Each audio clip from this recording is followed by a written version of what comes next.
முக்கியமான அறிவிப்பு. பணிவான கவனத்திற்கு. நான் செபி பதிவு பெற்ற முதலீட்டு ஆலோசகர் அல்ல. இந்த சேனலில் பகிரப்படும் அனைத்து தகவல்களும் கல்வி நோக்கத்திற்காக மட்டுமே. பங்குகளை வாங்கவோ அல்லது விற்கவோ இது பரிந்துரை கிடையாது. பங்குச்சந்தை வர்த்தகம் அதிக அபாயத்திற்கு உட்பட்டது. எனவே வர்த்தகம் செய்வதற்கு முன் உங்கள் நிதி ஆலோசகரை கலந்தாலோசிக்கவும். உங்கள் லாப நஷ்டங்களுக்கு ஆப்ஷன்ஸ் யுக்தி சேனல் எந்த வகையிலும் பொறுப்பல்ல. வணக்கம் நண்பர்களே. ஆப்ஷன் ட்ரேடிங்ல ஜெயிக்கணும்னா முதல்ல சரியான ஸ்ட்ரைக் பிரைஸை செலக்ட் பண்ணணும். அதுதான் ஆப்ஷன் பையருக்கு ரொம்பவே முக்கியம். இன்னைக்கு நாம ஏடிஎம் ஸ்ட்ரைக்கை வெறும் 1 செகண்ட்ல எப்படி கண்டுபிடிக்கிறதுன்னு தான் பார்க்க.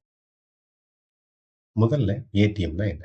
ஒரு குறிப்பிட்ட ஸ்டாக் அல்லது இண்டெக்ஸ் கரண்ட் மார்க்கெட் பிரைஸ் எங்க நடக்குதோ அதுக்கு பக்கத்துல இருக்கக்கூடிய ஸ்ட்ரைக் பிரைஸை தான் ஏடிஎம் சொல்லுவோம்.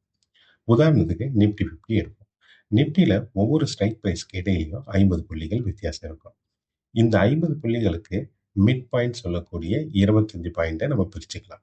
இதை வச்சுதான் 1 செகண்ட்ல ஏடிஎம் நம்ம எப்படி கண்டுபிடிக்கிறோம் அப்படிங்கிறத பார்ப்போம். இப்போ நிப்டி ஸ்பாட்டு 23,897.95ல இருக்குன்னு வைப்போம். நிப்டியோட ஸ்பாட் பாருங்க 23,897ல ட்ரேட் நடந்துட்டு இருக்கு.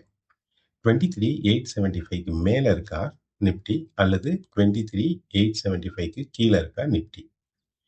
23,876க்கு மேல இருந்தா உங்களோட ஏடிஎம் ஸ்ட்ரைக் 23,900. அதுவே 23,874க்கு கீழே இருந்தா உங்களுடைய ஏடிஎம் ஸ்ட்ரைக் 23,850. வெறும் சிம்பிள் ஸ்ட்ராட்டஜி தாங்க. என்ன ஸ்பாட் நடக்குதோ அதுக்கு க்ளோசஸ்டா இருக்கக்கூடிய ஸ்ட்ரைக் பிரைஸ் தான் நம்மளுடைய ஏடிஎம். இப்போ சொல்லுங்க, 1 செகண்ட்ல நீங்களும் ஏடிஎம் கண்டுபிடிக்கலாமா? இது போல இன்னும் நிறைய தகவல்கள் உங்களுக்கு வேணும் அப்படின்னா ஆப்ஷன் சக்தி சேனலோட இணைஞ்சிருங்க. முறையா கத்துக்கிட்டு ட்ரேட் பண்ணுங்க. நல்ல லாபத்தோட இருங்க. நன்றி.